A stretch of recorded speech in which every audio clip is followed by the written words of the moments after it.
Empiezo con Génesis 46, verso 1. Entonces Israel se puso en marcha con toda su hacienda y llegó a Beer-sheba, donde ofreció sacrificios al Elohim de su padre Yitzhak. Aquí dice el Elohim de su padre Yitzhak, principalmente, y no de Abraham, por el hecho de que, por ejemplo, el mandamiento es honrar a padre y a madre, no dice honrar a abuelo y abuela. Obviamente los abuelos son padres también, entonces hay que honrarlos, pero el punto es que la honra principalmente es hacia los padres. Entonces por eso ahí dio honra a su padre Yitzhak con ese sacrificio. Recuerden que Beer-sheba quiere decir el pozo del pacto, el pozo del pacto o el pozo de 7 lados. Y Yahushua vino a hacer el nuevo pacto a través de su sangre, como, ¿verdad?, lo vimos en Pesaj. Voy a leer el último verso del capítulo anterior que decía: entonces dijo Israel, esto es mucho, mi hijo Yosef vive aún. Entonces ahí, ¿verdad?, fue cuando le vinieron a informar a Jacob que estaba en Canaán, que Yosef estaba vivo, entonces que agarrara las cosas, que todos iban a ir a vivir a Egipto. En el sentido, ¿verdad?, lo que veníamos hablando de las diferentes interpretaciones, se puede ver como la presencia de Yahweh finalmente descendiendo al mundo para vivir en esta tierra, así como Jacob habría descendido a Egipto. Y dice entonces Israel, no dice Jacob, Israel, porque ya revivió a través de darse cuenta que Yosef estaba vivo. Yahweh le devolvió la Ruach HaKodesh de profecía, como hablamos ahora, que lo había perdido ya hace tiempo por el sufrimiento que había pasado, y según algunas opiniones, cuando peleó con el Malach, dio el golpe, le sacó el espíritu. También es particular ahora que menciono eso porque entonces se dice que cuando Jacob peleó contra Elohim, Elohim lo golpeó y de ahí fue rengueando porque lo golpeó en el encaje del muslo. Entonces, cuando estaba peleando Jacob con Elohim, que era un ángel de Elohim, ese ángel ve que no puede con Jacob, lo cual es sorprendente. Ahora bien, el ángel entró, o sea, vino como humano, entonces no es como que venía con un poder de ángel, venía con el poder como un hombre muy fuerte. Y peleó contra Jacob, y Jacob ya lo tenía mal, lo estaba venciendo, entonces el ángel aprovechó y lo golpeó por sus partes nobles y lo envió herido. El que él anduviese después rengueando, eso representa el hijo pródigo, que es el último, que va por el camino pero con problemas, y por eso necesita un bastón, que es Yahushua, la autoridad que nos da Yahushua y la purificación de nuestros pecados para poder ir por el camino. Entonces Jacob, una vez que lo golpean, representa al último, el hijo pródigo, que viene con un golpe en su moral por el pecado de nacer en confusión. Entonces le cuesta caminar.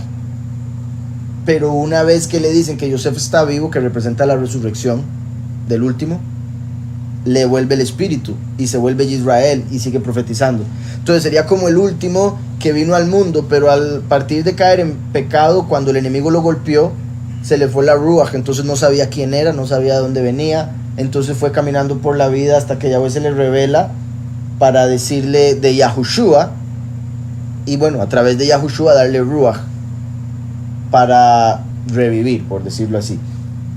Entonces Israel se puso en marcha con toda su hacienda y llegó a Beer-sheba, que es el pozo del pacto, repito. Entonces representa cómo la presencia de Yahweh va a bajar a este mundo por el pacto que hizo Yahushua, por el nuevo pacto. Y Yahushua es el pozo de agua de vida. Este es el pozo del pacto. Yahushua es el agua de vida que hizo el nuevo pacto. Y llegó a Beer-sheba, donde ofreció sacrificios al Elohim de su padre Yitzhak. Elohim le habló a Israel en visiones de la noche. Entonces eso también es parte de eso de que recibió la ruach, porque Yahweh llevaba rato de no hablarle, ¿verdad? Hace rato no vemos en la escritura que dijera que Yahweh le habló a Jacob. Elohim le habló a Israel.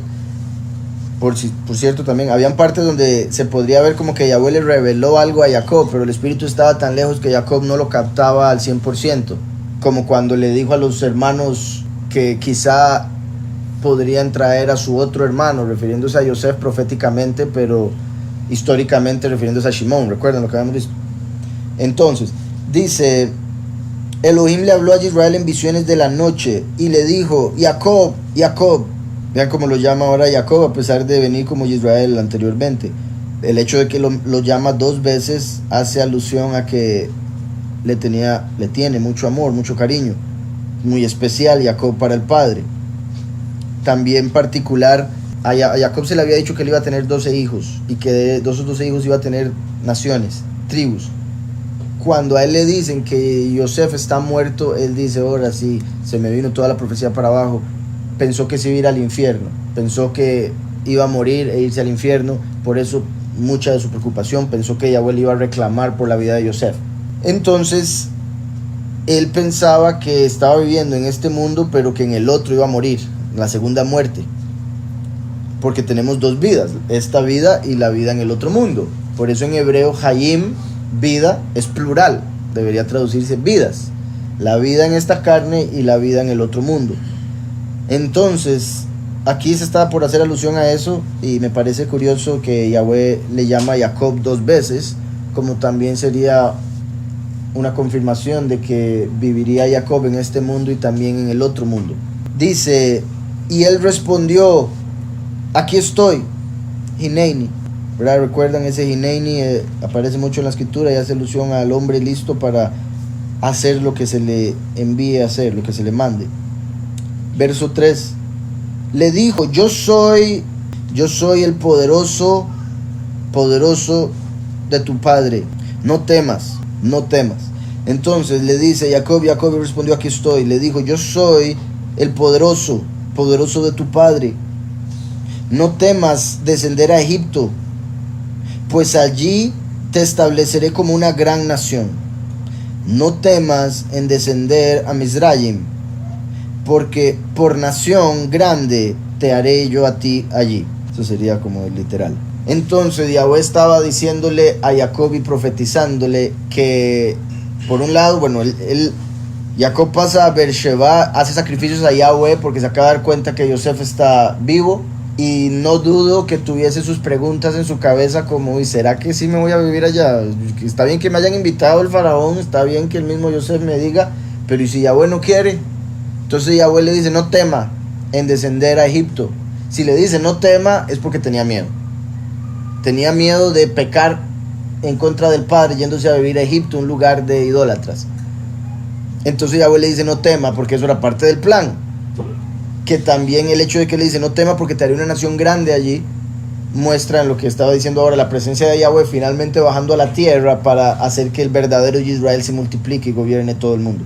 Entonces, yo soy el poderoso de tu padre, no temas descender a Egipto, pues allí te estableceré como una gran nación. Yo descenderé contigo a Egipto, y yo sin falta te haré subir también. Ahí es particular la forma en que le habla, porque en pocas palabras le dijo, te vas a morir en Egipto. Porque le dijo, yo descenderé contigo y también te haré subir. Ahí no le dijo, y subiré contigo. No, te voy a hacer subir, no vas a poder subir solo. Entonces se refería a sus huesos, diciéndole que iba a ir a Egipto, iba a morir en Egipto, y después Yahweh iba a sacar a sus huesos de Egipto. Recuerdan que Jacob no quería por nada del mundo que lo enterraran en Egipto, por varias razones, entre esas que se habla de que, bueno, una de las tradiciones de que los de Israel van a resucitar primero. Entonces él decía, no hombre, yo quiero resucitar primero, entonces llévenme a Israel. Pero eso es tradición, repito, eso es opinión.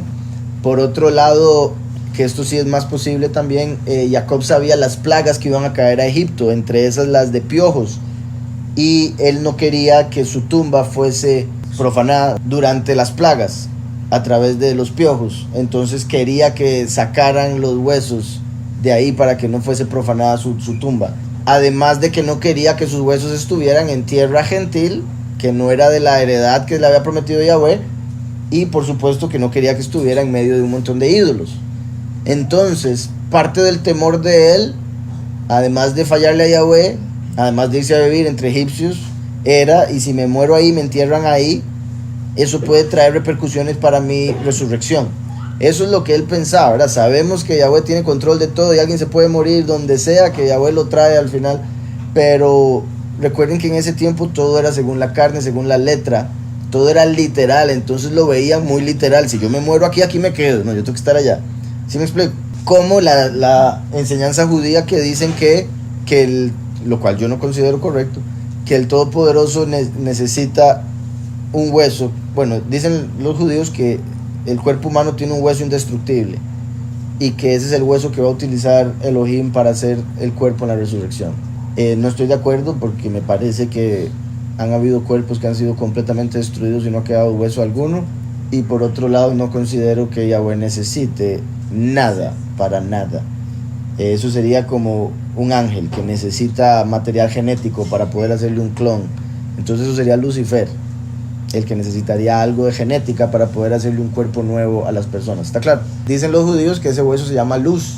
Dice: yo descenderé contigo a Egipto. Vean qué interesante también, como sabemos, Yahweh le dijo a Moshe: yo iré contigo a la tierra prometida. Yo descenderé contigo a Egipto.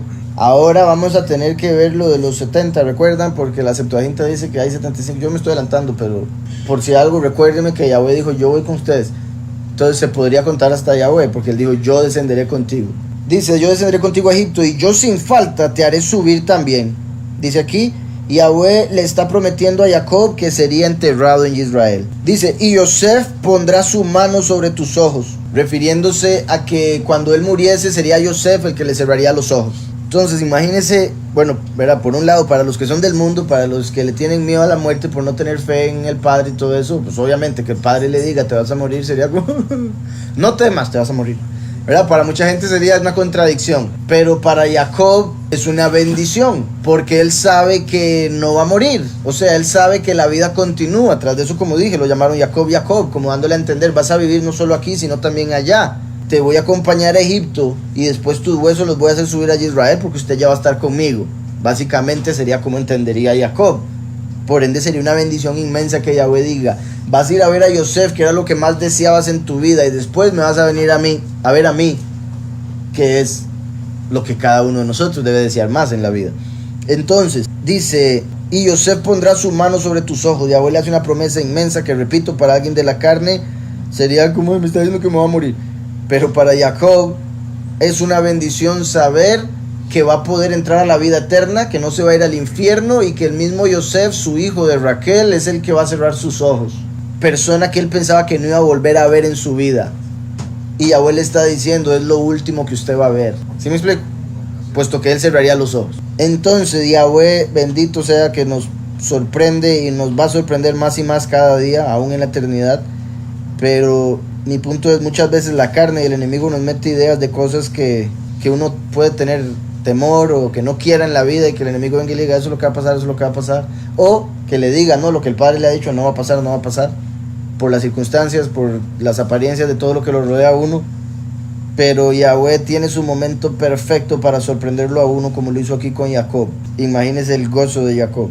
En el verso 4 dice del hebreo: yo descenderé contigo a Mizrayim, y yo te haré subir, o te ascenderé, o te subiré. Por cierto, yo también te haré subir. Entonces, como hizo descender a Egipto, después haría ascender sus huesos de vuelta a Israel.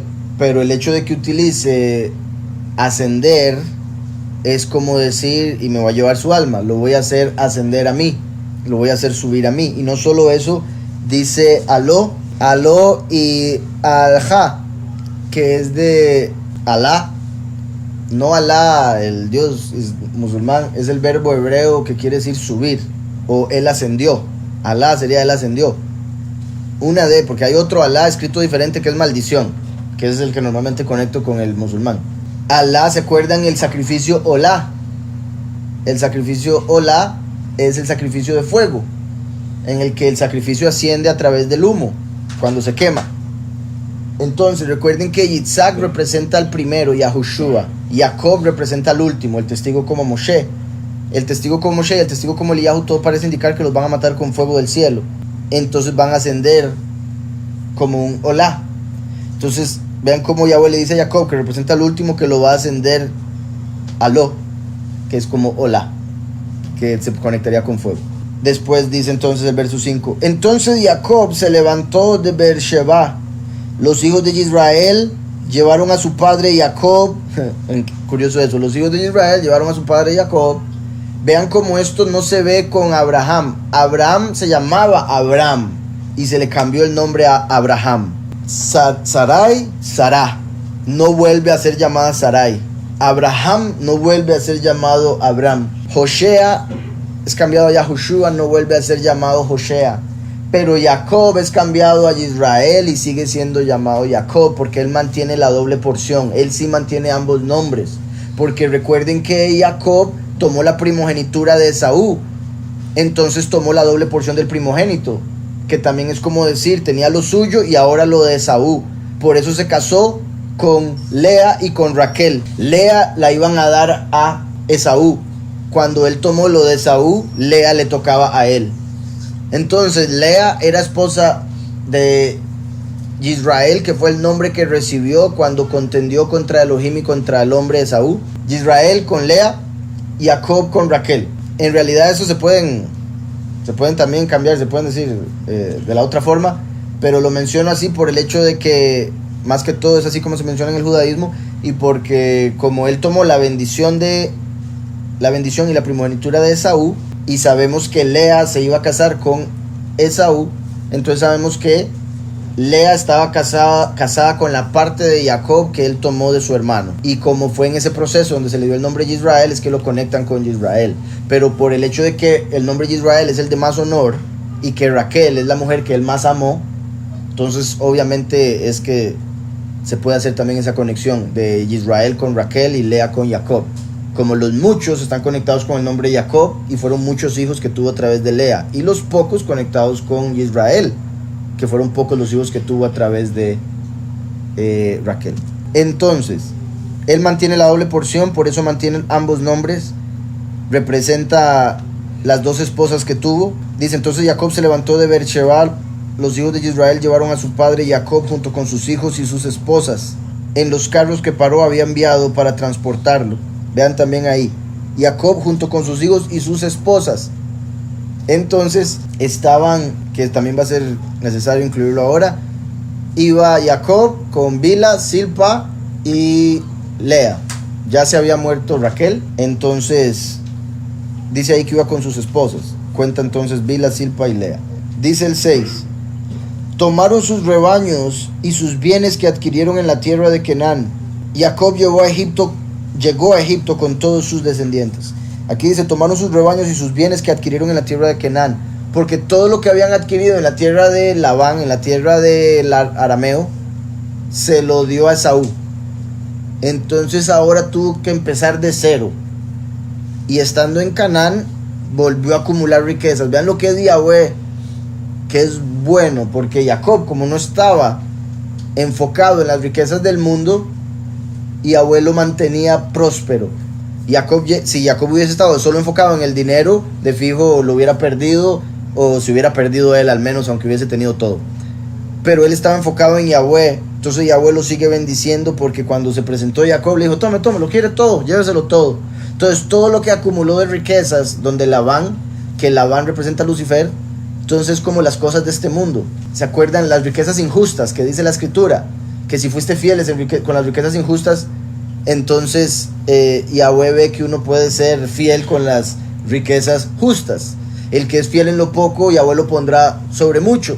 Entonces Jacob, con las riquezas injustas representadas por todo lo que ganó con Labán, que es Baal, todo eso se lo dio a Esaú, que es Roma, este mundo. Es como uno despojándose, diciéndole al mundo, déjese todo lo que he recibido de aquí, déjese todo, porque no me quiero, aunque pudiera, no me quiero llevar nada.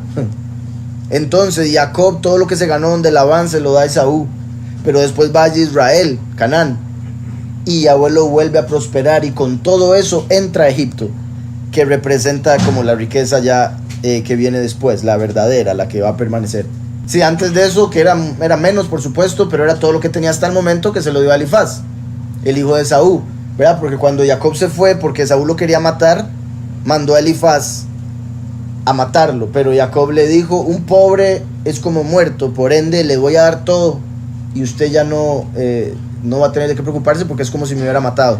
Entonces le dio todas las riquezas a Elifaz. Entonces llegó sin nada donde Labán, y donde Labán trabajó y volvió a acumular riquezas, y cuando se devolvió, se lo encuentra a Esaú, le da de vuelta otra vez, me refiero todo a Esaú. Ahora en Canaán vuelve a acumular. Entonces dice, tomaron sus rebaños y sus bienes que adquirieron en la tierra de Canaán, y Jacob llegó a Egipto con todos sus descendientes. Sus hijos y sus nietos estaban con él, y también llevó a sus hijas. Aquí dice hijas en plural, ¿Se acuerda que los judíos dicen que los hijos de Israel nacieron con gemelas y que después los casaron entre ellos? O sea, de esta tribu con la gemela de acá. Pero curiosamente aquí dicen que como no se mencionan, que entonces eso querría decir que se murieron. Entonces me parece que es como concluir eso solo, no sé, solo por el hecho de que no encuentran nada en la escritura que diga que se casaron con gemelas o con hermanas. Porque, bueno, repito, como no aparecen acá, ellos dicen todas las esposas tuvieron que haber muerto entonces. Lo que sería es como que no se tomaron en cuenta en el número. No se habrían tomado en cuenta las esposas de las tribus, por ejemplo. O se les habían muerto, pero no necesariamente tenían que ser sus propias hermanas. El punto es que no las mencionan. Pero dice también llevó a sus hijas. Hasta el momento en la escritura solo se nos ha mencionado una hija, Dina, ¿verdad? La que había sido violada. Pero, como estamos por ver, cuando iban hacia allá, la esposa de Leví iba embarazada. Con solo decir eso, ahí iba la esposa de Leví. Y digo esto porque los judíos que dicen que se murieron todas las esposas antes de entrar, también dicen que la esposa de Leví iba embarazada. Entonces, la esposa de Leví iba embarazada con Yochebed. Y Yochebed nació apenas entraron a Egipto. En la pura frontera nació Yochebed, que fue la mamá de Moshe. Entonces eso querría decir que ahí también iban las esposas de las tribus, porque la esposa de Leví iba embarazada.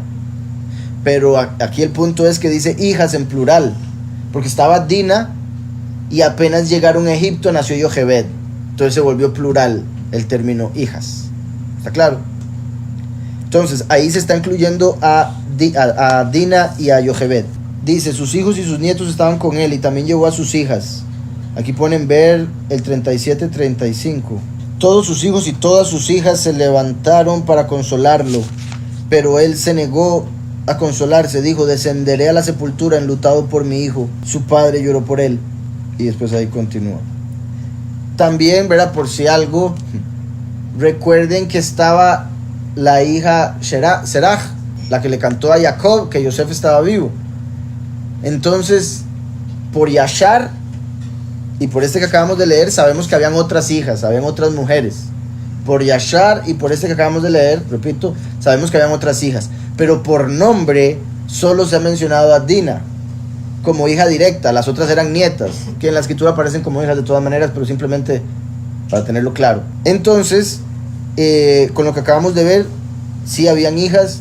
Y eso también indicaría que el número que se da aquí está hablando específicamente de las cabezas de hogar, de los varones. Como cuando salieron de Egipto, 600,000 salieron, pero eran solo hombres. Igual que cuando Yahushua alimentó a 5,000, solo los hombres. O sea, alimentó también a las mujeres, pero no las contaron. Sus hijos, aquí lo traducen así, después lo voy a leer del hebreo. Sus hijos y sus nietos estaban con él y también llevó a sus hijas, sus nietas, y aquí ponen entre paréntesis Serach. Pero dice plural, nietas, y ponen Serach. Entonces habían más que Serach. La hija de Asher y Yochebed, la hija de Leví, que estaba aún en el vientre materno. Entonces, si estaba en el vientre materno, quiere decir que ahí andaba la mamá. Y si ahora incluyó nietas, Serach y Yochebed, entonces las hijas tienen que ser Dina y otras. Y digo eso porque aquí están poniendo un comentario y Rashi pone otro por acá. O sea, Rashi es el que pone que hijas en plural se refería a Dina y Yochebed, por si algo, pero creo que está mejor acomodado aquí. Entonces dice en el hebreo, literalmente dice sus hijos y los hijos de sus hijos, con él sus hijas y las hijas de sus hijos, y toda su semilla vino con él a Egipto. Aquí ponen, para referirse a los hijos de Jacob, el verso aplica la expresión hijos de Israel, aludiendo a que sus descendientes saldrían exitosos del exilio en Egipto, pues en efecto el nombre de Israel está relacionado con éxito, triunfo, etc. ¿Verdad? Recuerdan porque Elohim le puso el nombre de Israel porque contendió contra hombres y Elohim y venció. Israel tiene varios significados: el príncipe de Elohim, el que reinará como Elohim, soldado de Elohim, el que contiende con Elohim. Son varios de los que se le dan. El punto es el vencer en contienda, el ganar. Entonces dice los hijos de Israel, ¿verdad? Los hijos de Israel llevaron a su padre, etc. Los menciona hijos de Israel porque hace alusión a que saldrían triunfantes de Egipto, vencerían a través del poderoso. Dice después entonces, en cambio, para referirse a la persona de Jacob, el verso no lo llama Israel, pues moriría en Egipto. Vean qué interesante eso. Eso confirma lo que les decía de los pocos y los muchos. El nombre Israel representa que saldrían vivos de Egipto, los que van a ser transformados, los pocos. El nombre Jacob representa que él iba a morir en Egipto. Jacob quiere decir suplantador. Se podría decir iba a ser suplantado, por ejemplo, por Moshe. Entonces, Jacob porque moriría en Egipto. Israel porque saldrían triunfantes de Egipto. ¿Está claro eso? Y eso representa entonces a los muchos que morirán en el mundo en la gran tribulación, Jacob. Y los pocos de Israel que salen vivos de este mundo. Entonces sus hijos y los hijos de sus hijos estaban con él, y también llevó a sus hijas y las hijas de sus hijos. Estos son los nombres de los hijos de Israel que llegan a Egipto. Así lo ponen aquí. Me imagino que la mayoría de traducciones dice llegaron, porque es como la lógica, pero en hebreo lo dice en presente. Ajá, vinieron, lo dicen en la mayoría. Entraron, sí, pasado, porque se siente raro decirlo en presente, ¿verdad? Porque se refiere a una historia del pasado, pero Yahweh hace eso mucho, que en cierta forma es como metiéndose tanto en la historia que habla en presente, como, ¿verdad? Se mete tanto en la historia que se ve como si estuviera pasando ya. Además de que para Yahweh todo es un mismo tiempo. Yahweh es el que era, el que es, el que ha de venir. Entonces aquí lo dice en presente porque ante Yahweh están llegando. Como dice la escritura, hoy es el día que Yahweh hizo, pero se refiere a Pesaj, como lo hemos hablado, porque se lee en el Salmo cuando Yahushua murió. Pero el día que Yahweh hizo se refiere a todos los días. Obviamente, Yahweh hizo todos los días, pero uno solo puede experimentar el día presente. Ese es el día que Yahweh hizo. Y ese es el día que Yahweh hizo para que uno se arrepienta, cambie su vida. Nada puede hacer mañana, nada puede hacer ayer. Este es el día que Yahweh hizo. Entonces, por eso también como en presente, porque es como que Yahweh está viendo todo al mismo tiempo. Entonces dice, estos son los nombres de los hijos de Israel que llegan a Egipto. Que dice, Veile Shemot Benei Israel Habaim Mizraimá. Jacob y sus hijos. El primogénito de Jacob era Reubén. Él era primogénito con respecto al cronología o el número, pero perdió su primogenitura por el pecado. Los hijos de Rubén, Hanoch, ¿verdad? Como Enoch. No es el mismo Enoch, por si algo. Es el nombre que normalmente han traducido como Enoch, pero es Hanoch, que quiere decir dedicado, como Hanukkah, fiesta de dedicación. Entonces los hijos de Rubén, Hanoch, Palú, Hetzron y Carmí. Los hijos de Shimón, Yemuel, Yamin. Ese fue el antepasado de Bob Marley. Yamin. Los hijos de Shimón, Yemuel, Yamin, Ohad, Yahin, Zohar y Shaul, hijo de la Kenanita. Esto indicaría que él tenía una esposa que era apartada o del padre o de familia cercana a Abraham, y otra esposa que era de Canaán, que era cananita, que no eran de las que se esperaban para los hijos de Israel. Entonces a ese Shaul lo verían diferente. Sin embargo, la tradición en el judaísmo se dice que el término canaanita se refiere a Dina, por haber sido violada por el príncipe de Shechem, de Canaán. Entonces, como la violó, como que si la hubiese vuelto canaanita. Y que cuando Shimón y Leví llegaron a destruir todo Shechem, según el judaísmo, que Dina le dijo que no se iba a ir, que se iba a quedar en Shechem, a menos de que le prometiera que se casaba con ella. Que sería como ella sintiéndose que ningún hombre ya le iba a querer por haber sido violada. Entonces dijo, yo no me muevo de aquí hasta que sepa que alguien me va a honrar como su mujer, como esposa. Entonces Shimón dijo, yo me caso con usted. Entonces, según el judaísmo, 45:2 de Yashar dice, y Eliuram, la esposa de Rubén, fue preñada y dio a luz para él a Hanoch, Palú, Hezrón y Carmí, 4 hijos. Y Shimeón su hermano tomó a su hermana Dina por esposa.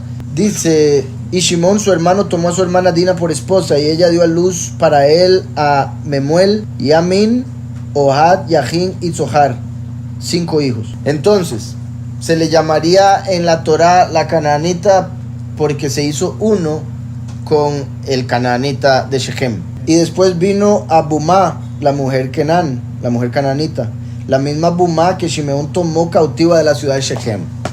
Eso es. Entonces, ahí está la confusión.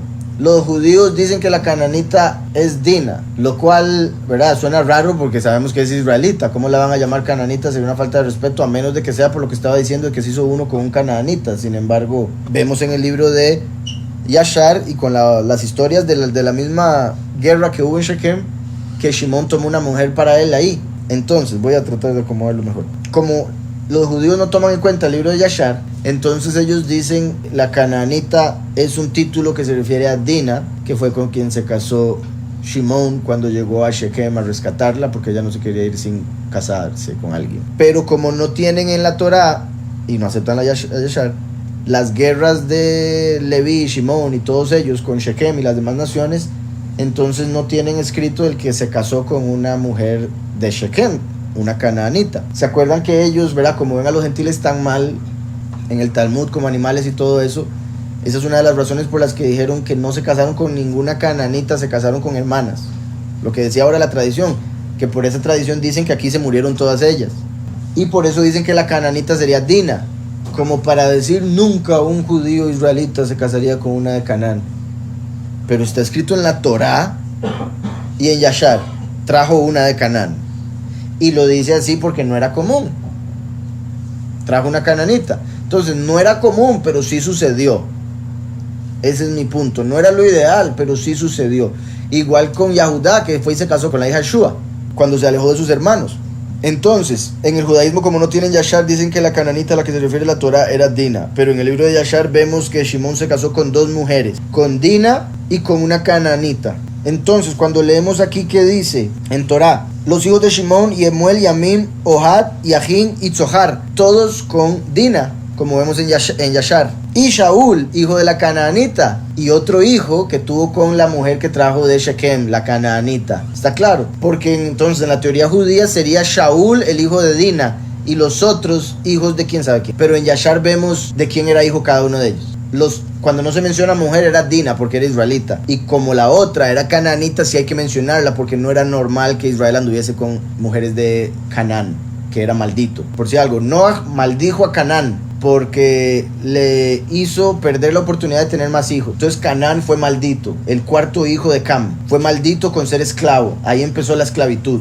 Entonces los hijos de Shem dijeron, nunca, que nuestra descendencia nunca se case con una hija de Canaán, porque es maldita. Ahí empezó, pero después lo llevaron al punto de verlos como animales y verlos todas esas cosas, ¿verdad? Que ya vemos del Talmud. Entonces, que nunca nadie se case con una de Canaán, pero vemos que Shimón lo hizo y también Yahudá. Aunque Shimón lo hizo, solo aparece aquí y fue un hijo, y Yahudá lo hizo y quedó el tercer hijo, ¿verdad? De los tres que tuvo con Batshua. Entonces se puede ver como que los hijos que tuvieron, la relación que tuvieron con gente de Canaán no fue tan positiva, porque esos dos, de los tres hijos, dos eran malos y Yahweh se los quitó a Yahudá. Y no eran malos por Yahudá, era la parte de Canaán. Curiosamente, este Shaul, el nombre es igual al nombre de Shaul el rey que se rebeló, y también el nombre del fariseo Shaul que después se convirtió en Pablo. El nombre, aunque tiene un significado positivo, el deseado, aquel por el quien se pidió. En la escritura vemos que también tenía connotación negativa porque hacía que la persona se creyese muy deseada. Y Buma estaba delante de Dina y la atendía. Entonces era Dina la esposa y Buma la concubina. Y Shimeón vino a ella y ella le dio a luz para él a Shaul. Ahí está, el de la canaanita. Entonces en el judaísmo, por la tradición y por no aceptar Yashar, lo ven al revés. La canaanita es Dina y los otros no se sabe de dónde salieron. Pero en Yashar vemos que la canaanita es Buma, la otra es Dina. Continúo. Vean, aquí ponen un paréntesis. La cananita es Dina, referida como tal por haber sido violada por Shechem el cananeo. Entonces ahí lo confunden, lo enredan. Dice el verso 11. Los hijos de Leví, Gershón, Kehat y Merari. Los hijos de Leví, Gershón, Kehat y Merari. Los hijos de Yahudá. Vean qué vacilón. Leví tiene a Gershón. Después vemos a Moshe, que es descendiente de Leví, que también lo llamaban Leví, era otro de sus nombres. Entonces Moshe se llamaba Leví y su hijo se llamó Gershón, como que se repitió aquí. Los hijos de Leví, Gershón, Kehat y Merari. Los hijos de Yahudá, Onán, Shelah, Peretz y Serach. Pero ya había muerto y Onán en la tierra de Canaán. Y los hijos de Peretz fueron Hezrón y Hamul. Vean cómo aquí en la lista se incluye a Er y Onán a pesar de que murieron. Por un lado es como recordándolos, dándoles honor, que sí existieron, pero por otro lado se está hablando aquí de las almas que descendieron. Entonces se podría decir como que por ser del Padre siguen vivos. No que hubiesen ido a Egipto literalmente, pero al estar vivos es como si anduvieran entre ellos, ¿verdad? Estar vivos en el paraíso me refiero. Er y Onán se casaron con Tamar, pero no querían tener hijos con ella y por eso les quitó la vida. Y bueno, cabe la posibilidad de que viniesen a rectificar como Pérez y Serach. Los hijos de Yahudá, Er, Onán, Shelah, Pérez y Serach, pero ya había muerto Er y Onán en la tierra de Canaán. Y los hijos de Pérez fueron Hezrón y Hamul. Los hijos de Isahar, Tolá, Puvá, Yob y Shimrón. Los hijos de Zebulún, Seret, Elón y Yahleel. Estos son los hijos de Lea que tuvo con Jacob en Padan Aram, además de su hija Dina. Aquí dicen los hijos de Lea, además de su hija Dina. Por un lado es que los hijos los tuvo con 4 mujeres, entonces hay que separarlo por mujeres para saber quién tuvo a quién, pero el hecho de que dice aquí los hijos de Lea muestra la conexión que hay entre los hombres con sus madres, y después y la hija de él muestra la conexión de la mujer con su padre. Y además algo que leí de Rashi, que dicen que cuando la pareja tiene relaciones, si el hombre finaliza de primero, lo más posible es que nazca una mujer, pero si finaliza primero la mujer, lo más posible es que nazca un hombre. Entonces Rashi dice, si el hombre siembra primero, nace una mujer. Si la mujer siembra primero, nace un hombre. Y por eso dice los hijos de Lea, ella, y la hija de él. Y eso, según el Tao, se debe que cuando la mujer finaliza, los espermatozoides que pone el hombre, los que vienen a ser mujer, son más rápidos, pero más débiles. Los que van a ser hombre son más lentos, pero más resistentes. Entonces, digamos, por decirlo así, que cuando la mujer finaliza, deja como un ácido, que cuando vienen los espermatozoides, mata a los espermatozoides femeninos, y los masculinos aguantan y llegan hasta el final a pesar de ser más lentos. Pero cuando el hombre finalice, la mujer no ha finalizado, entonces no deja ese ácido, y digo esa palabra por darles algo, una idea, que mataría a los espermatozoides femeninos. Entonces, como son más rápidos, llegan primero. Se fue Yitzhak a Gerar, donde estaba Abimelech, rey de los filisteos. Allí se le apareció Yahweh y le dijo, no desciendas a Egipto, habita en la tierra que yo te diré, ¿verdad? Entonces por no desciendas a Egipto, de fijo Jacob estaba como desciendo, no desciendo. Habita como forastero en esta tierra, yo estaré contigo y te bendeciré, porque a ti y a tu descendencia daré todas estas tierras y confirmaré el juramento que hice a Abraham tu padre, y multiplicaré tu descendencia como las estrellas del cielo, y daré tu descendencia a todas estas tierras, y todas las naciones de la tierra serán benditas en tu simiente, por cuanto oyó Abraham mi voz y guardó mi precepto, mis mandamientos y mis estatutos y mis leyes. Habitó pues Yitzhak en Gerar. Génesis 37-35 dice, se levantaron todos sus hijos y todas sus hijas para consolarlo, pero él no quiso recibir consuelo, diciendo, descenderé enlutado junto a mi hijo hasta el Seol. Ahí habíamos visto lo de las hijas, ahora viene con todas las hijas y los hijos de Egipto, dice, descenderé enlutado junto a mi hijo hasta el Seol. Vean el contraste, porque él había dicho, por su carne y por... Bueno, no estoy diciendo que Jacob escuchara al enemigo, sino lo que es la carne, lo que es ser humano y tener preocupaciones. Por escuchar a la carne y al enemigo, él dijo, descenderé enlutado junto a mi hijo hasta el Seol. Ya se dio por muerto. Descenderé enlutado junto a mi hijo hasta el Seol. Y lloró su padre. Pero ahora vemos que está descendiendo a Egipto a ver a su hijo. Entonces todo lo contrario de lo que había esperado. Él ya se había dado por perdido, pero Yahweh le dio vida, aún en esta vida. O sea, porque a veces muchos de nosotros pensamos que el gozo solo lo vamos a sentir en la otra vida, como que aquí es solo para sufrir, o que aquí es solo... Pero es mentira del enemigo, eso es mentira de Satanás, como lo vemos acá. Descenderé enlutado junto a mi hijo hasta el Seol, y más bien descendió a Egipto feliz, gozoso, hasta su hijo. Pero también por otro lado podemos ver la conexión de Seol con Egipto, porque él dijo, descenderé al Seol, y terminó descendiendo a Egipto, que es como el Seol en sentido espiritual, por todos los ídolos que tienen, y por eso las plagas, por eso la esclavitud, porque el pecado esclaviza, y nos esclaviza en el sentido de que nos conecta a la muerte, que es el Seol, a donde nos lleva a la muerte. Entonces vean la conexión de Egipto con Seol.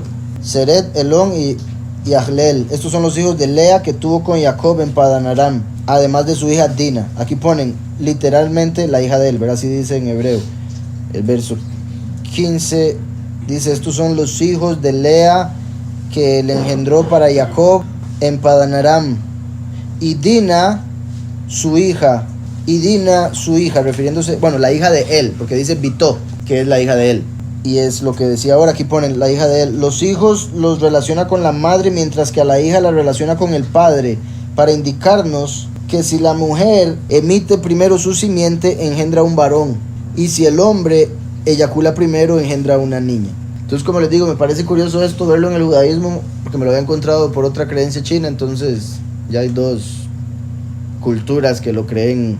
Dice aquí, pues hombre y mujer son dimensiones que buscan complementarse mutuamente, una en la otra. Esto es particular. Entonces, por decirlo así, el hombre tiene sus mandamientos de hombre que tiene que cumplir. Si tiene una hija, ahora tiene una parte suya femenina, su hija. Entonces la hija lo complementa, porque el hombre necesita una parte femenina y al tener una hija se está cumpliendo. Y al igual una mujer cumple sus mandamientos de mujer, y al tener un hijo ahora tiene una parte masculina, algo que salió de ella que es varón. ¿Sí me explico? Y eso ayuda también a rectificar y demás. Entonces después dice aquí, pues hombre y mujer son dimensiones que buscan complementarse mutuamente, una en la otra. Por eso cuando el hombre eyacula primero se forma una niña como complemento de él. Cuando la mujer emite primero su simiente, se forma un varón como complemento de ella. ¿Verdad? Como sabemos, de Adán salió Eva, una mujer, y de Eva salió Caín y Abel. Ahora, como sabemos, habría salido Caín y Abel con mujeres, pero la Torah nos menciona solo a Caín y Abel. Entonces vemos que de hombre salió mujer y de mujer salieron hombres. Aquí al final ponen, sus hijos y sus hijas hacían un total de 33 almas. Así lo traducen al final de ese verso, ¿verdad? Las almas de que salieron de Lea. Pero en hebreo dice, toda el alma de sus hijos y los hijos de ellos, 33. Entonces, eso es particular porque cuando en Génesis Yahweh se refiere a los hijos de Esaú, en un momento donde tenía 6 descendientes, dice las almas de Esaú en plural. Pero cuando habla aquí de 33 hijos de Jacob, dice el alma, eran 33. Entonces, los hijos de Esaú eran 6 almas en plural porque adoraban ídolos. Entonces eran diferentes, eran separados, eran divididos, una familia dividida, su alma. Pero todos los de Jacob adoraban a Yahweh. Por ende, a pesar de ser 33 personas, ante Yahweh eran una sola, un alma.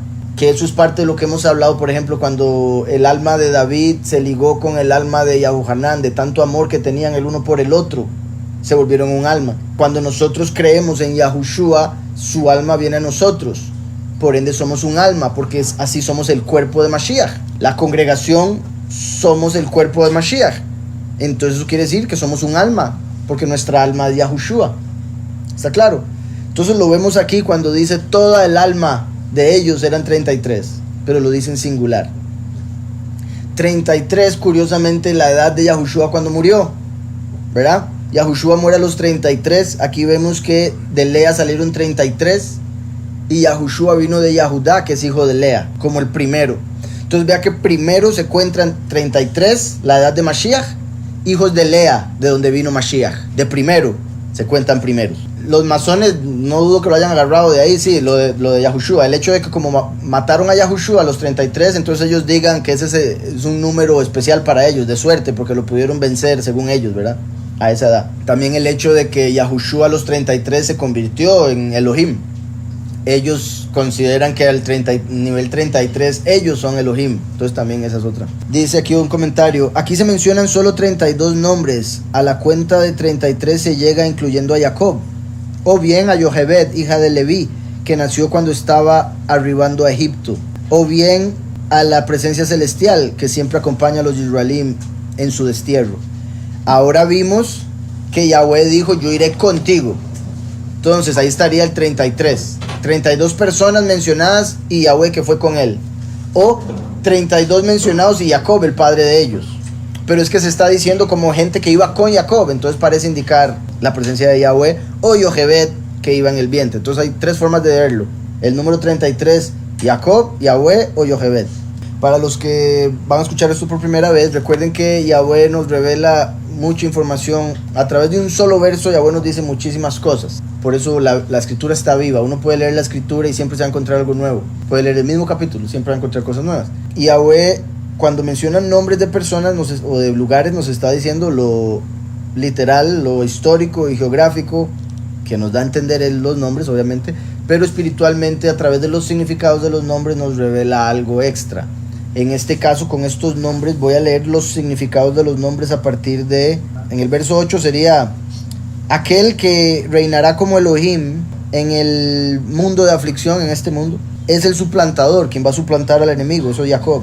El suplantador, he aquí es el hijo, Rubén. Significado de Rubén, he aquí el hijo. Entonces, he aquí el hijo dedicado, ¿verdad? Dedicado al plan de Yahweh, dedicado a pagar los pecados. He aquí el hijo dedicado, quien es distinguido, Palú. El hijo dedicado y distinguido, quien está protegido como por un muro. Curiosamente, en Jeremías vemos que el nombre de la nueva Jerusalén va a ser Yahweh Sidkenu. Igual se dice que va a ser el nombre del último. Así como el nombre Yahushua tiene como título Immanuel, el poderoso con nosotros, a través del nombre Yahushua. Igual el último, que va a tener un nombre, su título va a ser Yahweh Sidkenu, que va a ser el mismo nombre de la ciudad, Jerusalén. La ciudad, en el pasado las ciudades eran rodeadas por un muro para protegerlas. Entonces, muro, fortaleza, ciudad están directamente relacionados en palabras y significados en hebreo. Curiosamente, en hebreo, Shor es becerro, como el becerro que va a morir en Yom Kippur, el testigo como Moshe. Shor. Shur, misma palabra pronunciada un poco diferente, Shur es muro. Entonces, el último, que es el becerro, es la ciudad, es el muro de protección. Entonces, como venía ahora diciendo, Yitzhak representa al primero, Yahushua, porque fue sacrificado por el padre. Jacob representa al último, por eso andaba rengueando por la herida que le hizo el malaj, que representa al hijo pródigo. Necesita ayuda para caminar, ayuda que le da Yahushua haciendo el bastón, el soporte. Entonces, ahora estamos viendo aquí el evento, lo que representa hasta el momento, cuando ya Yahweh, como primero y último, se va a hacer uno. O sea, cuando el último resucita, asciende y se convierte en el rey de reyes, soberano de soberanos. Entonces, desde el inicio, he aquí el que reinará como Elohim en la tierra de dos límites, es el que suplantará, el suplantador del enemigo, ¿verdad? He aquí es el hijo, he aquí el hijo dedicado, distinguido, protegido por un muro, o que es la protección como un muro. Después viene Carmí, que es mi viñedo, que protege como un muro a mi viñedo, que protege como un muro a mi viña. La viña es Israel. Entonces, quien viene a proteger como un muro a la viña, que es Israel. Después viene Shimón, que es escuchado. Se podría decir para proteger como un muro a la viña, que es escuchada, ¿verdad? En oración, que se escucha su clamor. Después viene Yemuel, que es el día del poderoso. He aquí el hijo que es dedicado, distinguido y que protege como un muro a la viña de Israel, quien es escuchada en el día del poderoso, fin de los tiempos. Después viene Yamin, que es la mano derecha, como Ben Yamin. Entonces, en el día del poderoso estarán a la mano derecha, o la mano derecha, y sigue algo después, Ohad. Entonces, en el día del poderoso, con la mano derecha se unirán, serán uno. Ohad es unirse. Entonces, con la mano derecha se harán uno, cuando los escogidos se hacen el cuerpo de Mashiach, cuando ascienden al cielo y están ante la presencia del Padre, como uno, como Yahweh dijo, que ellos sean uno contigo, como yo soy uno, como tú y yo somos uno, más bien fue como, que ellos sean uno, como tú y yo somos uno. Aquí es donde se cumpliría, Ohad, en el día del poderoso, con la mano derecha se harán uno, o se unirán. También venía hablando del último que va a reinar como Elohim. Se podría ver como que se va a unir con el que está a la mano derecha, que es Yahushua, ¿verdad? Primero y último uniéndose, ahora sí. Después viene Yahin, que es él establecerá. Recuerdan que hay dos pilares en el templo de Yahweh, Yakin y Boaz. Yakin es Yahushua el primero, Boaz es el último, la segunda venida. Por eso Boaz era el nombre del que se casó con Ruth, de donde vino David. Entonces, Yakin y Boaz, Yakin representa al primero. Vean cómo acaba de decir, con el de la mano derecha se unirán con aquel que estableció el reino, básicamente. Lo voy a decir de dos maneras. Con el de la mano derecha se unirán cuando Él los establezca como el pueblo escogido. O con el que está a la diestra de Yahweh se unirá con Yajín. El que está a la derecha de Yahweh es el pilar Yajín. Entonces, con el que está a la diestra se unirá y Él establecerá blancura con pureza por la luz del sol de justicia. Entonces, en el día del poderoso, aquellos que son escuchados con la mano derecha serán unidos al ser establecidos por Él, serán brillantes o purificados, vestidos de ropas blancas en el caso de los muchos, como lo habían deseado, como lo habían pedido. Shaul, se les dará adorno y serán unidos en medio del exilio. O sea, estando en el exilio entre las naciones, cuando se dé el éxodo segundo, Yahweh nos va a unir con Él, todo lo que acabamos de ver. En medio del exilio lo va a hacer, no lo va a hacer mientras estamos en Israel, lo va a hacer mientras estamos exiliados. Pues viene Kehat, que quiere decir asamblea. En medio del exilio los congregará, segundo éxodo. Entonces, cuando Él los haya establecido y purificado, como lo han pedido, siendo celosos o siendo humildes, cuando aparece lo de Kenán, serán como un adorno y serán añadidos en medio del exilio como una congregación, serán asamblea. Pues viene Merari, que quiere decir amargo. En medio del exilio serán unidos, congregados en medio de la amargura, la gran tribulación. Aquí he venido hablando solo de los pocos, pero ahí parece que está incluyendo ya a los muchos.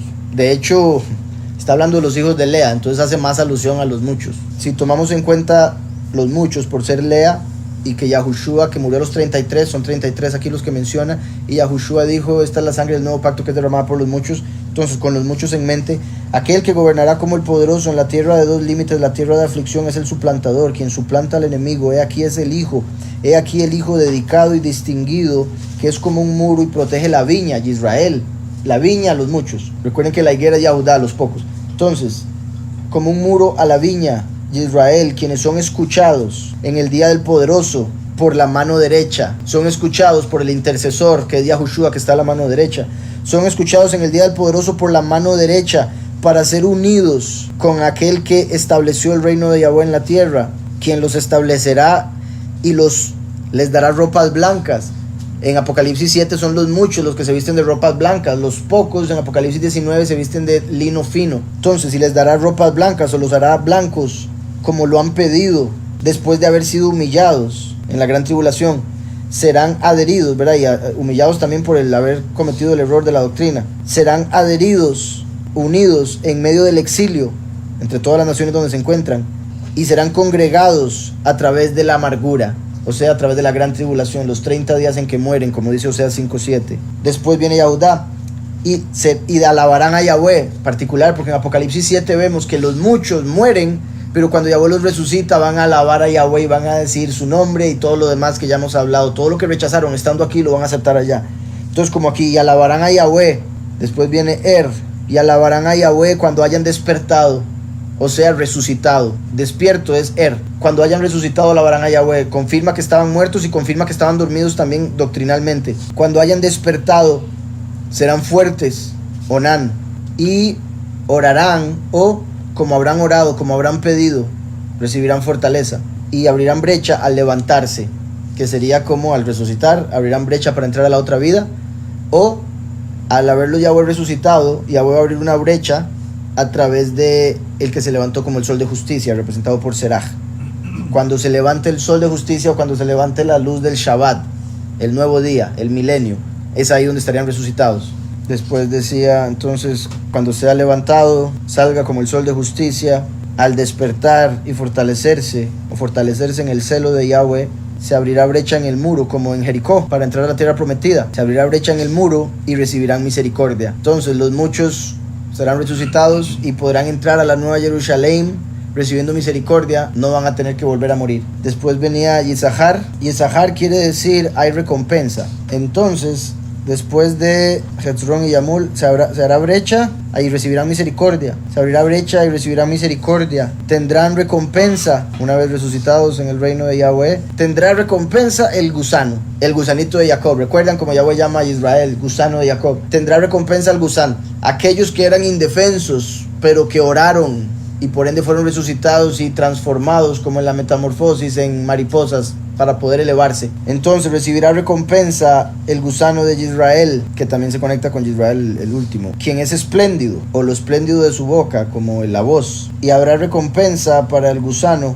que es espléndido con su boca. Sigue Job, entonces sería odiado. Entonces aquí parece, bueno, y habrá recompensa para el gusano de Jacob, que es lo espléndido de su boca. Se podría ver entonces como la voz, que vino como un gusano arrastrándose, pero es transformado y tenía el poder en la boca para predicar y vencer al enemigo. Entonces, si habrá recompensa para el gusano de Jacob, que es lo espléndido de su boca, quien es odiado será odiado, siendo el que guarda, o el atalaya, siendo el atalaya exaltado, quien es poderoso como un cedro, a quien Yahweh espera, o a quien Yahweh enfermó. Aquel que es poderoso como un cedro, pero Yahweh lo enfermó, como en el Side que permitió que muriera, como Yahushua y el último que mueren por los pecados del pueblo. Y habrá recompensa para el gusano de Jacob, que es lo espléndido de su voz, aquel que sería odiado y perseguido, quien es un atalaya, que es exaltado, fuerte como un cedro, aquel a quien Yahweh enfermó. Ya cuando Yahweh lo resucite, lo levante y lo convierta en rey de toda la creación, o aquel a quien Yahweh esperó, que vendría en el fin de los tiempos. Y la cansada será suplantada por el juicio. Lea Jacob Dina. La cansada, por todo lo que sucedió en este mundo, por la muerte, por la gran tribulación, será suplantada por juicio. Como decir, el cansancio que tenía el hombre, la humanidad, le va a ser quitado y se le va a dar entendimiento, juicio, sabiduría. Entonces, ahí acabamos de ver con esos 33 nombres cómo representa lo que va a suceder en el fin de los tiempos a través del nuevo pacto por la sangre del Cordero Yahushua, que murió a los 33, quien vino de Lea, quien traería para los muchos en el fin de los tiempos la resurrección de los muertos, ropas blancas y el poder entrar al reino de Yahweh a través del muro, como en Jericó, a través del exilio en el segundo eso. Entonces, continúo con la lectura. Los hijos de Gad: Sifión, Hagí, Shuni, Etzbón, Eri, Arodí y Arelí. Los hijos de Asher: Imna, Ishva, Ishvi, Beriá y la hermana de ellos, Serach. Entonces vean como ahí sí la mencionan a ella. Entonces vean eso lo particular, porque no mencionan todas las mujeres, como que solo mencionan particulares, digamos como las madres, que era necesario, y Serach porque ella fue la que cantó a Jacob. Entonces tiene importancia. Los hijos de Asher: Imna, Ishba, Ishbi, Beriá y la hermana de ellos, Serach. Los hijos de Beriá: Heber y Malquiel. Esos son los hijos de Silpá, que Labán entregó a su hija Lea. Ella dio a luz para Jacob estas 16 almas. Entonces aquí hubo otras 16. El valor numérico 16, en lo que respecta a las dos letras que lo conforman, serían la Yud y la Vav, que sería Yo. Yud y Vav, las primeras dos letras de Yosef, por ejemplo. Y se puede ver como la mano que fue clavada, ¿verdad? La Yud es una mano, la Vav es un clavo. Entonces vean qué particular. Número anterior 33 y el próximo número la mano clavada. A los 33 le clavaron a Mashiach en el madero.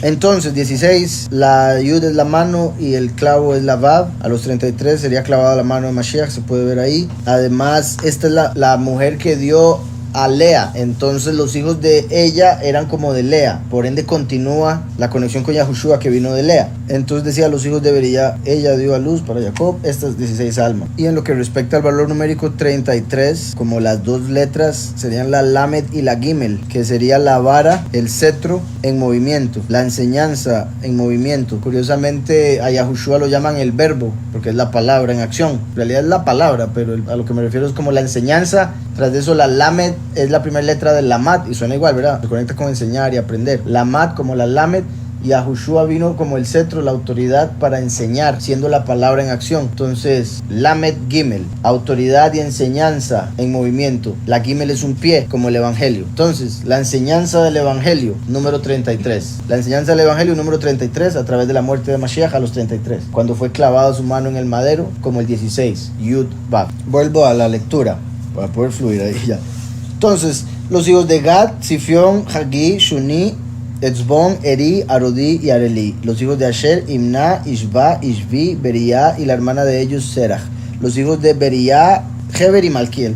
Esos son los hijos de Silpá, que Labán entregó a su hija Lea. Ella dio a luz para Jacob estas 16 almas. Pero al final del 18 dice Nafesh, no dice Nafshot, lo dice en singular una vez más, estas 16 almas. Y los hijos de Rachel, esposa de Jacob: Yosef y Benjamín. A Yosef le nacieron en la tierra de Egipto Menashe y Efraín, de Asnat, hija de Potifera, Cohen de On.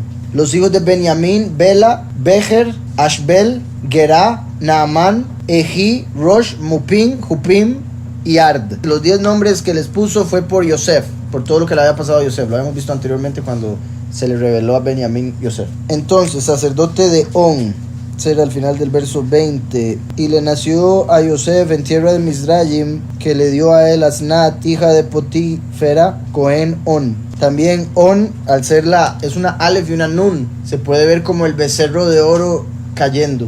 El becerro de oro que cae, Nafal, y la Nun, ¿verdad? Que es caído. El becerro de oro que cae a través de Yosef, ¿verdad? Yosef se casa con la hija de Potifera, sacerdote de On.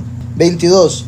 Esos son los hijos de Rachel, que dio a luz para Jacob, en total 14 almas. Entonces, vean cómo 33, valor numérico de cuando mataron a Mashiach. 16, que se sigue conectando con Lea porque fue la mujer que le dieron a Lea. Bueno, sirvienta para ella, concubina para su esposo. 16, como la mano siendo clavada, de aquel a los 33. Ahora viene a Rachel, que ya es la otra parte, que representa entonces el último, la segunda venida. Y el número es 14, como el valor numérico de David. Y el último es la rama de David, el que viene como rey. Entonces se conecta con el 14 de David. Dice, los hijos de Benjamín, Bela, Becher, Ashbel, Gerá, Naamán, Ejí, Rosh, Mupim, Jupim y Ard. Estos son los hijos de Rachel, que dio a luz para Jacob, en total 14 almas. Los hijos de Dan, Hushim. Los hijos de Neftalí, Yatzeel, Guni, Yetzer y Shilem. Estos son los hijos de Bilá, que Labán entregó a su hija Rachel. Ella dio a luz para Jacob esas 7 almas. Así como el 33 y el 16 se conectaban, ahora tendríamos el 14 y el 7. Curiosamente, si lo sumamos es 21 y Eye es 21,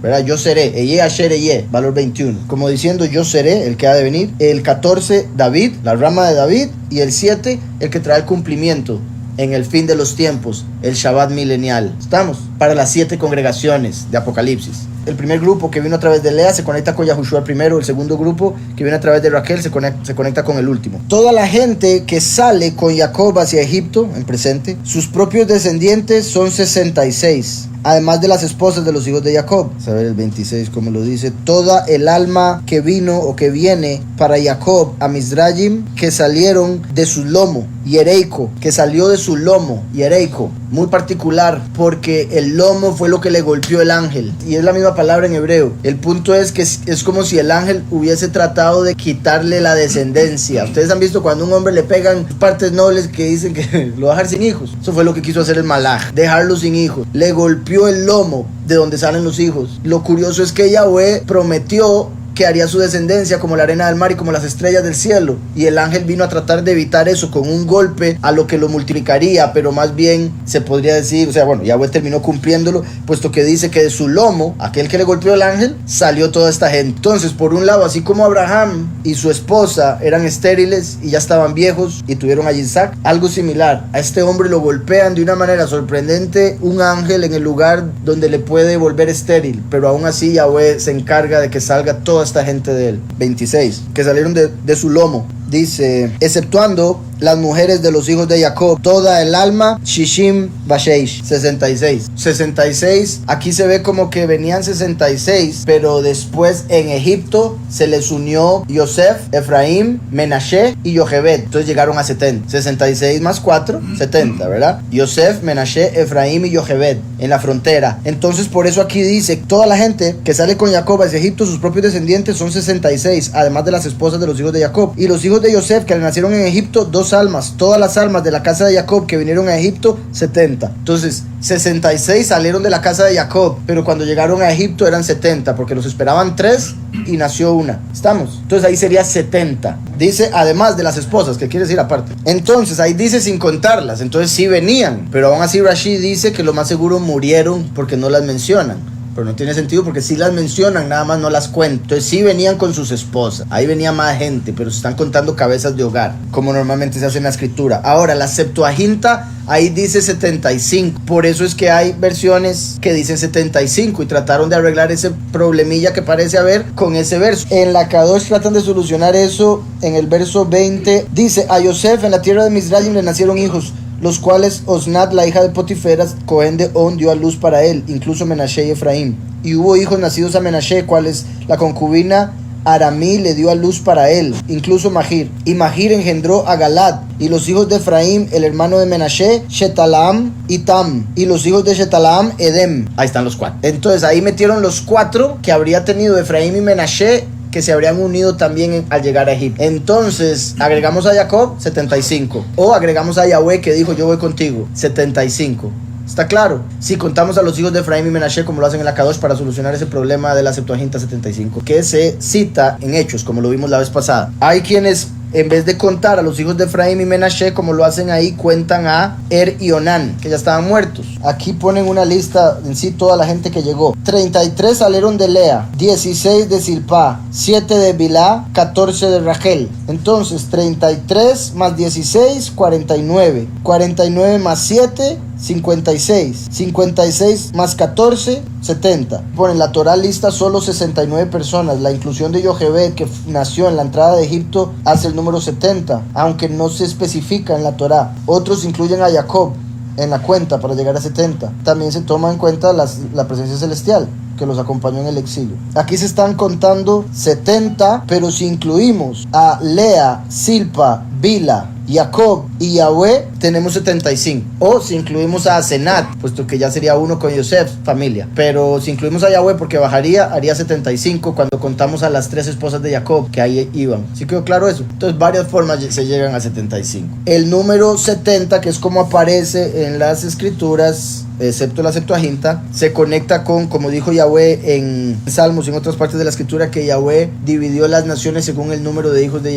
Jacob. Las naciones se dividieron en 70. Aquí vemos que entraron 70. Por eso mismo, porque las naciones se dividieron en 70. Yahweh trajo 70 de Jacob a Egipto. Si fuese 75, como dice la Septuaginta, el número 75 se conectaría con el año en que Yahweh llamó a Abraham. Yahweh llamó a Abraham a los 75, entonces por eso habrían entrado 75. Pero hay más conexión porque hay un verso que lo determina con las 70 naciones en que Yahweh separó a las naciones. Entonces solo por ese verso que menciona eso me inclino, porque decía 70 originalmente. Nacieron en Egipto 2 almas, todas las almas de la casa de Jacob que vinieron a Egipto, 70. Aquí dice, literalmente no dice alma, sino alma, porque todos unánimemente servían al único Elohim. La cuenta total de los que llegaron a Egipto, más Yosef y sus hijos que ya estaban en Egipto, da 69. A ellos debemos sumar al mismo patriarca Jacob o a Yochebed, o bien a la presencia celestial que desde Israel los acompañó a su destierro a aquella tierra. Así la suma da 70. Aquí ponen otro paréntesis. Toda la gente que sale hacia Egipto, en presente, porque el descenso a Egipto es constante. Ven qué interesante esta forma de verlo. La escritura lo dice en presente, porque nosotros, mientras estemos en este mundo, constantemente estamos en peligro de descender a Egipto, o de seguir a la carne, inclinarnos al mal. Entonces dice en presente, porque el descenso a Egipto es constante. Misrayim, Egipto denota estrechez. La vida es un constante descenso a Egipto y el consecuente ascenso desde la estrechez y la opresión. El descenso son los desafíos a que te somete Yahweh para mostrarte la llave a las más elevadas alturas. Verso 28. Envió a Yahudá delante de él, refiriéndose a Jacob. Envió a Yahudá delante de él a lo de Yosef para organizar los preparativos para Goshen. Arribaron al distrito de Goshen. Vean, envió a Yahudá delante de él. Eso confirma proféticamente que Yahushua, quien vino de Yahudá, vendría delante de él. O sea, primero vendría Yahushua y después vendría él. Que también se puede decir, primero vendría el hijo y después el padre. El primero viene como hijo, el último como padre. Entonces, envió a Yahudá delante de él a lo de Yosef para organizar los preparativos para Goshen. Arribaron al distrito de Goshen. Dice aquí, específicamente lo envió a organizar una casa de estudios de Torah. Por la forma en que lo escriben, deducen eso. Verso 28. Dice, y a Yahudá lo envió ante su rostro, a Yosef. Entonces el hecho de que dice, lo envió ante su rostro, delante de él, también se ve como lo envió para preparar algo para que gente se pusiera delante de su rostro, o sea, para enseñarle a gente. Por eso es que la forma en que lo escriben lo deducen como que envió a Yahudá de primero para que fuera a preparar lugar para él, y no solo lugar para vivir, sino lugar para enseñar Torah. Entonces dice, lo envió delante de su rostro a Yosef para preparar ante su rostro Geshná, y vinieron a la tierra de Goshen. Pero vean cómo dice, para preparar ante su rostro Geshná o Goshena. ¿Se acuerdan? Lo vimos la vez pasada, que hay dos formas de escribirlo. En hebreo, digamos, cuando se dice a Goshen, se puede poner la hey, una hey al final, para decir a Goshen, en vez de la Goshen. O sea, la hey al inicio es un artículo, pero la hey al final es como diciendo a tal lugar o a tal persona, cuando se pone la hey al final. Entonces la hey al final funciona como una lamed al inicio, ir hacia tal lugar. Entonces en vez de la Goshen dice Goshná, en vez de la Goshen dice Goshná. Y eso es particular, porque si dijera la Goshen tendría un valor numérico, pero como dice Goshna, tiene otro valor numérico. En este verso donde aparece así, y la forma en que lo ponen parece que se pronuncia Geshna, pero es de Goshen, entonces Goshna. Valor numérico 3, 355. Entonces, el valor numérico es 358, ¿verdad? 350, 350, 355, 358. Valor numérico 358, que es el mismo valor numérico de Mashiach. Entonces, lo envió delante de su rostro para preparar ante su rostro a Mashiach. Por eso Yahweh envió a Yahudá delante de su rostro, antes que él. Jacob envió a Yahudá, así como Yahweh envió a Yahushua a través de Yahudá, y Yahushua es Mashiach. Por eso Jacob envió a Yahudá delante de su rostro a Goshna, a Mashiach, mostrando que Yahweh enviaría a Mashiach antes de él manifestarse para establecer el reino en la tierra y la paz y todo lo demás. Primero vendría Mashiach a través de Yahudá para convertirse en nuestra protección para el fin de los tiempos, porque al nosotros estar en Mashiach estamos en el 358, estamos en Goshna, que es donde estaba Israel cuando cayeron las plagas y no los tocaron por estar ahí. Entonces, mientras nosotros estamos en Mashiach, las plagas en este fin de los tiempos no nos pueden tocar. ¿Está claro? Es el punto, es muy importante. Mientras estemos en Mashiach, las plagas no nos tocan. Como el pueblo estando en Goshen cuando se dieron las 10 plagas. Si habían israelitas rebeldes, pero Yahweh les quitó la vida cuando se dio la plaga de la oscuridad. Mientras los egipcios no podían ver, se llevó a los israelitas rebeldes. Entonces dice, envió a Yahudá delante de él a lo de Yosef para organizar los preparativos para Goshen. Arribaron al distrito de Goshen. Aquí ponen, específicamente lo envió a organizar una casa de estudios de Torah.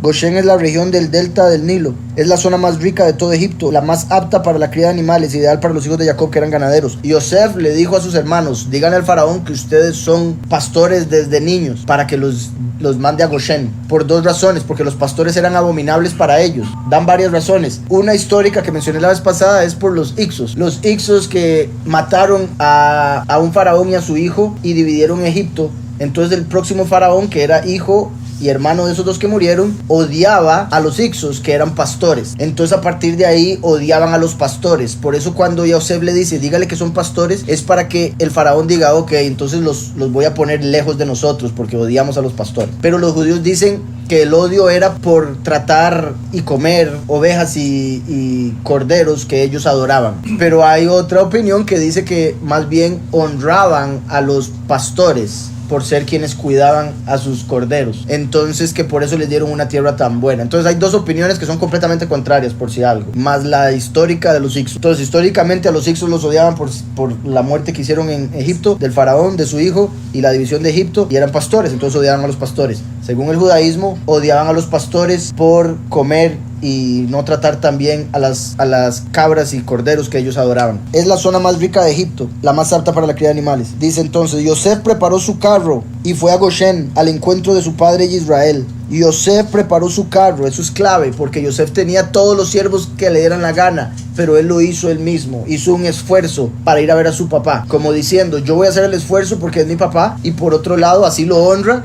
Y por otro lado, estoy tan emocionado que no quiero que nadie lo haga. Yo quiero hacerlo ya porque ya me quiero ir. Entonces, eso muestra el deseo que tenía Yosef de ir a ver a su papá, el honor a su padre y todo lo demás. Así como por otro lado vemos a Bilam, el falso profeta. ¿Recuerdan Bilam que cuando le pidieron que fuera a maldecir a Israel, él preparó su propio asno? Entonces, ahí Yahweh vio que Bilam preparó su propio asno para ir a maldecir a Israel. Entonces lo vio como malo porque tenía el deseo de ir a maldecir a Israel, tanto que preparó su propio asno. Igual que el faraón, cuando fue a perseguir a los israelitas, preparó su propio carro. Entonces, los impíos se apresuran y se esfuerzan por hacer lo malo, por rebelarse, por desviarse. Nosotros debemos esforzarnos y hacer todo lo posible por honrar a Yahweh y cumplir sus mandamientos. Similar a cuando David iba a comprar la tierra para el templo y el hombre que era el dueño de la tierra le dijo, no hombre David, ¿cómo se le ocurre? Usted me está diciendo que usted quiere esa tierra, déjesela. Y David le dijo, no, porque yo no le voy a entregar nada a mi todopoderoso que no me haya costado. Dígame cuánto vale, yo se lo pago. Muy importante. Dice, Yosef preparó su carro, eso es clave, porque se compara con el faraón y con Bilam, obviamente en contraste. Esto es positivo, ellos negativo. Yosef preparó su carro y fue a Goshen al encuentro de su padre. Aquí otra vez, Goshna, y fue a Mashiach, se podría decir. Yosef preparó su carro y fue a Mashiach, a Goshna, al encuentro de su padre Israel. Se presentó ante él, se echó sobre su cuello y lloró mucho sobre su cuello. Una vez más, lo del llanto sobre el cuello, igual que con Benjamín, pero en esta vez no se nos menciona que Jacob haya llorado. Al parecer Jacob estaba tan alegre que no pudo llorar, sino que se contuvo y se puso a orar. Entonces, mientras Yosef estaba,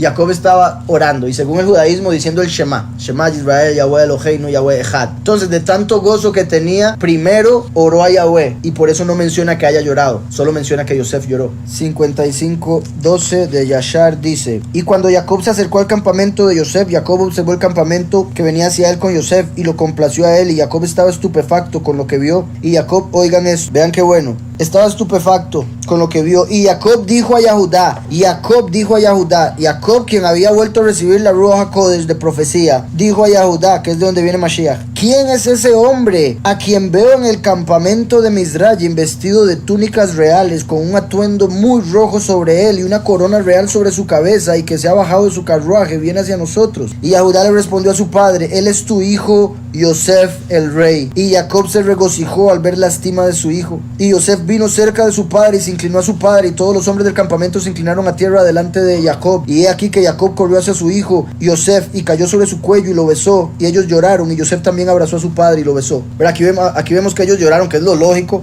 pero mi punto ahora era que la Torah no menciona, solo menciona el llanto de Yosef, como para dar a entender lo que acabo de mencionar ya. Y también que, ¿verdad?, el desespero de Yosef de volver a ver a su papá. Yosef sabía que su papá estaba vivo, su miedo era que se pudiera morir, de ahí a volverlo a ver. Por otro lado, Jacob pensaba que su hijo estaba muerto, entonces ya había llorado muchísimo. Y dice: y Yosef también abrazó a su padre y lo besó, y ellos lloraron, y toda la gente de Mizrayim lloró con ellos. Y Jacob dijo a Yosef: ahora moriré feliz después que he visto tu rostro y tú aún vives con estima. Vean este verso entonces, lo repito. Jacob dijo a Yahudá: ¿quién es este hombre a quien veo en el campamento de Mizrayim vestido de túnicas reales, con un atuendo muy rojo sobre él y una corona real sobre su cabeza, que se ha bajado de su carruaje y viene hacia nosotros? Esto lo dijo después de que había enviado a Yahudá delante de él. Y Jacob enviando a Yahudá delante de él representa a Yahweh enviando a Yahushua antes del fin de los tiempos. Y ahora Jacob preguntándole esto a Yahudá representa el fin de los tiempos. Para los que no recuerdan o no hicieron la conexión, vean lo que dice Isaías 63, que se refiere a la segunda venida. ¿Quién es este que viene de Edom? Edom quiere decir rojo.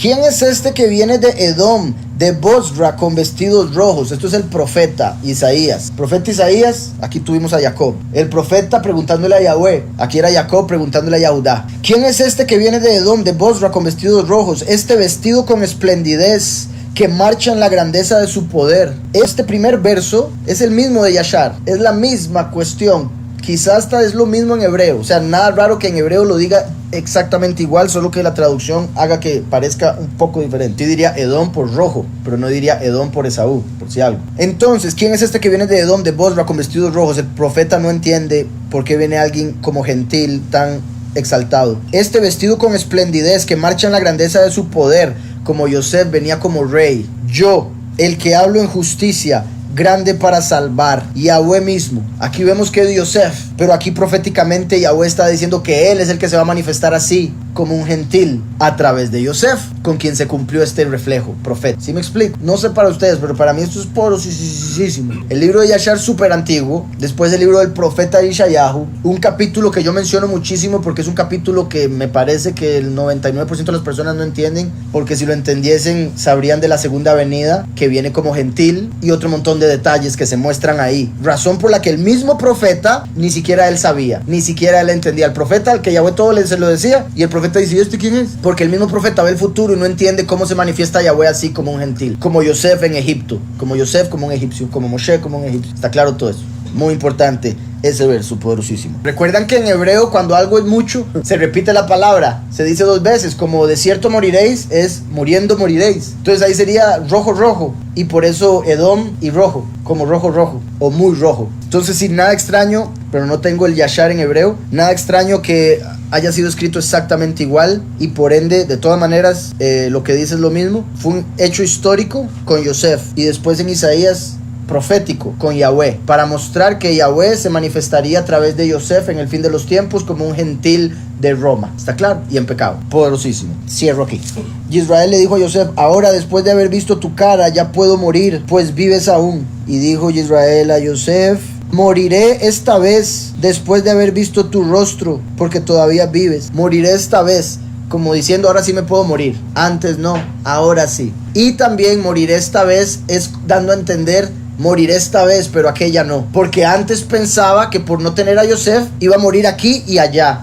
Iba a morir aquí y se iba a ir al infierno en el juicio final cuando le dijeran, ¿y usted y Yosef qué? No me lo cuidó. Entonces él decía, me voy a ir al infierno. Entonces decía, me voy a morir aquí y allá, las dos muertes. Pero ahora le está diciendo, esta vez me voy a morir, dando a entender, solo me voy a morir aquí, porque al llegar al juicio, como usted está vivo, Yahweh me va a salvar y voy a entrar a la vida. Entonces, esta vez moriré indica solo morir en este mundo. Con lo que veníamos hablando, el último que viene y tiene que morir, pero después resucita para eternidad. Entonces, ahora después de haber visto tu cara ya puedo morir, pues vives aún. Yosef le dijo a sus hermanos y a la familia de su padre, iré e informaré a Paró y le diré, mis hermanos y la familia de mi padre que estaban en la tierra de Canaán vinieron hacia mí. Los hombres son pastores, han sido hacendados, trajeron su ganado menor, sus vacunos y toda su hacienda. Y cuando los llame Paró y les pregunte cuáles son sus ocupaciones, vean cómo los prepara por si algo, respóndanle, nosotros servidores suyos siempre hemos sido ganaderos desde nuestra juventud hasta ahora, tanto nosotros como nuestros padres. Así podrán habitar en el desierto, en el distrito de Goshen, porque todo pastor de ovejas es abominación para los egipcios. Entonces, abominación para los egipcios, se toma abominación como un eufemismo para idolatría, que idolatraban corderos. Entonces para ellos era abominable un pastor y por eso los enviaban lejos. Aquí ponen un paréntesis, dice, las ovejas eran la deidad egipcia, de modo que los criadores de ovejas para consumo eran vistos como una abominación. El distrito de Goshen, emplazado en el delta del Nilo,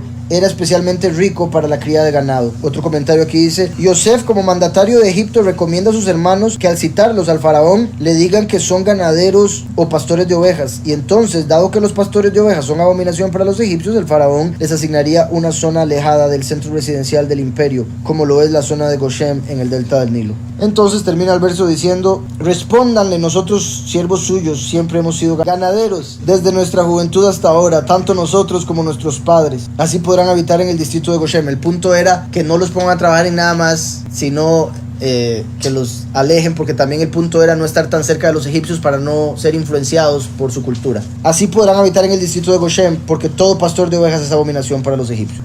Nada más quiero leer un comentario aquí de Rashi.